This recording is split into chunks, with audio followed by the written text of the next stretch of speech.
Penalty না, সরাসরি শটে গোল দিয়ে পেনাল্টি মিসের জবাব দিল মেসি।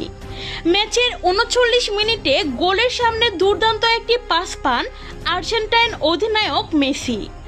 বল নিয়ন্ত্রণ করে কোনো সময় নষ্ট না করে শক্তিশালী শট নেন তিনি, আর তাতেই বল সোজা জড়িয়ে যায় জালে। গোলকিপারের তখন কিছুই করার ছিল না। পুরো স্টেডিয়াম তখন আনন্দে ফেটে পড়ে, আর মেসির সেই দুর্দান্ত গোল দেখে মুগ্ধ হয়ে যায় ফুটবল বিশ্ব। পেনাল্টি মিসের হতাশা বলে নিজের পায়ের জোরেই দলকে এগিয়ে দেন মেসি। আবারও প্রমাণ করে দেন বড় খেলোয়াড়রা ভুল করলেও ফিরে আসতে জানে সবচেয়ে শক্তভাবে।